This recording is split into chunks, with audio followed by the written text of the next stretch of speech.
Yo, how we doing, guys? Longle here, and before we even jump into this video, I want to say a big shout out to all the new subscribers. I recently had a video get pushed through YouTube recommended like absolute wildfire, and all of you new subs know exactly which video that is.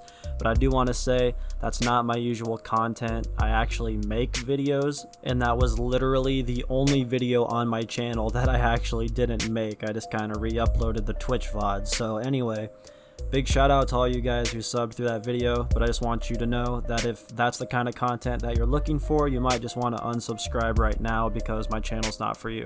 This is the kind of content that I make. So today we're going to talk about skill-based matchmaking for the 10th time on my channel.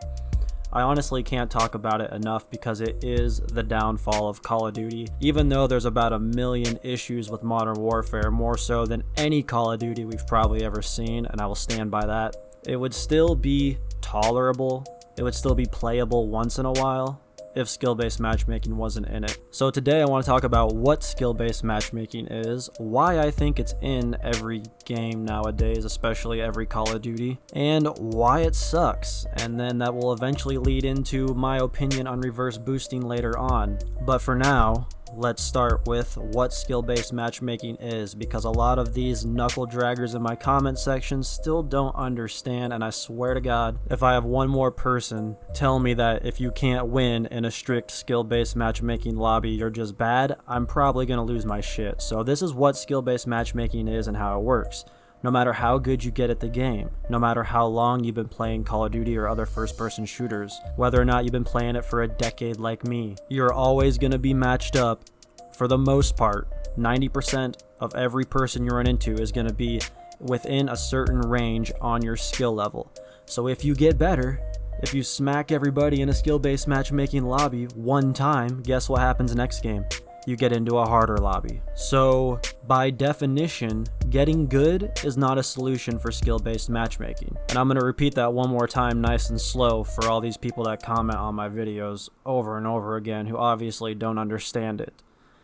Getting good is not a solution to skill-based matchmaking, because no matter how good you get, you're not going to be rewarded for it. You're not going to win games because your competition is just going to get better along with you. And that's why a lot of these OG COD players who have been playing for 10 plus years perfecting their craft hate skill-based matchmaking, because as soon as skill-based matchmaking is implemented into the game, their whole 10 years of practice and experience goes right out the window. It means absolutely nothing. Now let's talk about why it's probably in Modern Warfare, and that's because they removed loot boxes. Loot boxes, believe it or not, make a lot of money every year, and without loot boxes, they had to compensate for that by keeping the noobs in the game, supposedly. This is the theory, and I'm going to explain later why it doesn't work.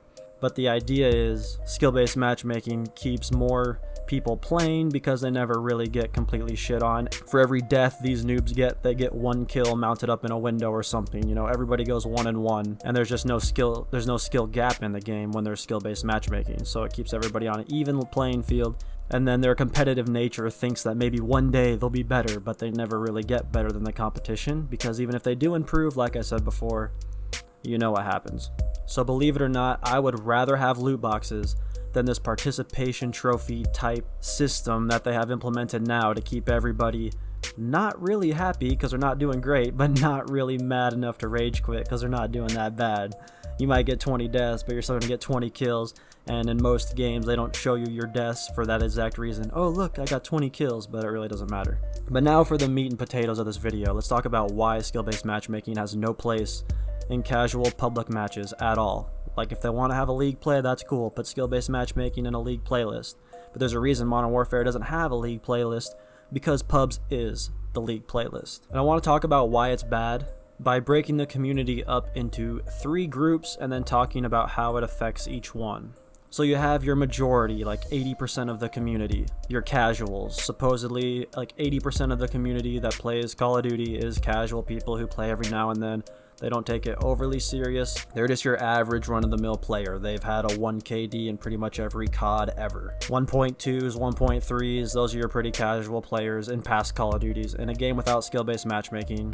And then you have your middle ground, which is your top 10 to 20%, which is where I fall, which is where all of my friends fall. Just your run-of-the-mill sweat, your YouTuber, your Twitch streamer.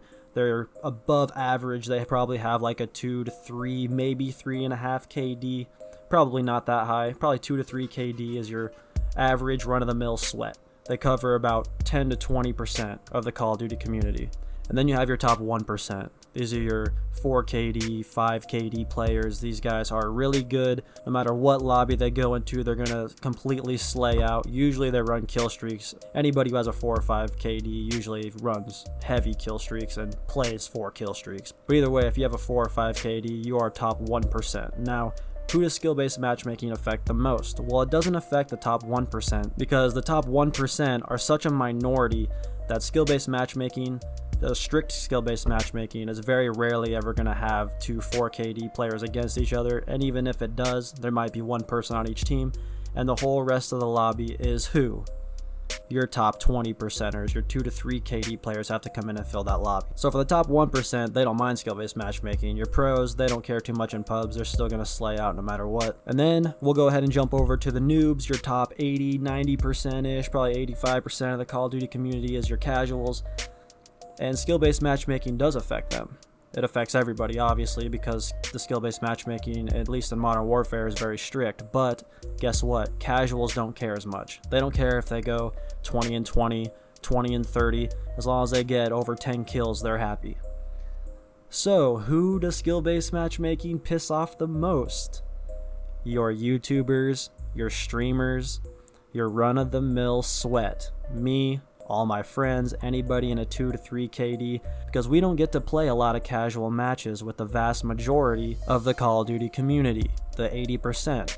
We only play with other 2 to 3 KD players and the 1% sometimes. The absolute monsters who are just freaks of nature. Now that's pretty rare. I think in many instances your run-of-the-mill sweat likes to say they got shit on by somebody who's a pro or something, but they really didn't. They just got shit on by somebody in their same skill bracket who's probably just cracked out right now. But either way, that's who we play with. And guess what? It makes for piss poor content creation. So that's why all these YouTubers speak out against skill-based matchmaking. But honestly, it ruins the game for everybody because it takes the skill gap out of the game. Your noobs are never going to get better if they always play against people who just go 1-1 with them and they kill trade all day. They're never going to become a 2 or 3 KD player, and if they do, they're not going to be rewarded for doing so because they're just going to play against people with a 2 or 3 KD. And then there's your YouTubers who can't get good gameplays anymore because they just literally never ever have a casual match. So skill-based matchmaking is bad, and guess what? Reverse boosting is not. Reverse boosting is what YouTubers do to get casual matches so they can make a good gameplay commentary, and there's nothing wrong with that. In previous Call of Duty games, they would just play for an hour and they'd get 2 or 3 casual matches in there and they get to pick from one of them to make a gameplay with. And nobody wants to watch a YouTuber get shit on. There's nothing wrong with reverse boosting. If you don't like reverse boosting, you shouldn't get mad at the reverse boosters. Get mad at skill-based matchmaking, get mad at Infinity Ward, get mad at Activision for causing these YouTubers to have to do that. Like, yeah, Korean Savage probably reverse boost, all these big YouTubers probably reverse boost, and who cares? If it was any other Call of Duty, they would just be getting that casual match anyway. We're just doing what we have to do. I've reverse boosted in the past. I don't really play multiplayer anymore, but back in the day, sure, yeah, why not? Honestly, I deserve it. I put 10 years of grinding into Call of Duty for all that work to go right out the window, and you think I'm not going to reverse boost to have some fun on the game I've been playing for 10 years? Think again.